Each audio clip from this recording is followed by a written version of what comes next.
শুনছনি ভাই শুনছনি বোন একখান খবর তাজা, নতুন বাচ্চা পয়দা দিছে নাম্বার ওয়ান গাদা।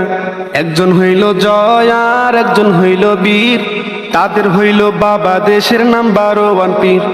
হয়তো তিনি কোনো যদি মাদ্রাসারি হুজুর, সাংবাদিকরা চাইপা ধরতো পুলিশ দিত মগুর। খুঁজতো দাড়ি কাবিন নামা খুঁজতো জন্ম সনদ, বিয়ে সারা বাচ্চা তুমি কেন দিছো বলত। হাইরে চোরে সোনায় ধর্মের বাণী, এইটা কেমন দেশ। হাইরে চোরে সোনায় ধর্মের বাণী, এইটা কেমন দেশ। সব কিছু হয়েছে নাকি ধর্মের অনুসারী, বিয়ের আগে বাচ্চা নিছে কোন ধর্মটা খোড়ে।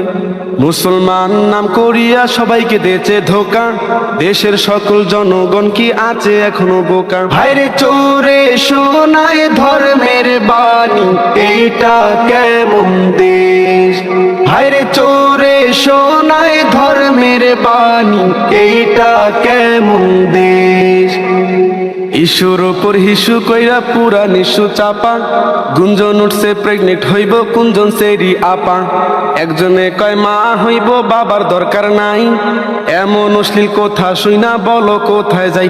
হায়রে চোরে সোনায় ধর্মের বাণী, এইটা কেমন দেশ। হায়রে চোরে সোনায় ধর্মের বাণী, এইটা কেমন দেশ। দেশের যত সুচিল আছে খাইছে নাকি গাজা, বিয়ে সারা বাচ্চা নিলে হয় না কেন সাজা।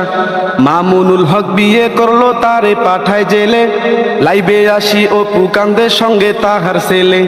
তবুও তো কোনো শাস্তি হইল না রে তাহার, তাই তো এখন পেটে পেটে তাহার বাচ্চার বাহার। এসব কথা কইলে নাকি আমগো হইব পাপ, হজ কইরা করলে আকাম সব গুনাহ তো মাপ। হায়রে চোরে সোনায় ধর্মের বাণী, এইটা কেমন দেশ। হায়রে চোরে সোনায় ধর্মের বাণী, এইটা কেমন দেশ। হায়রে চোরে সোনায় ধর্মের বাণী, এইটা কেমন দেশ। হায়রে চোরে সোনায় ধর্মের বাণী, এইটা কেমন দেশ।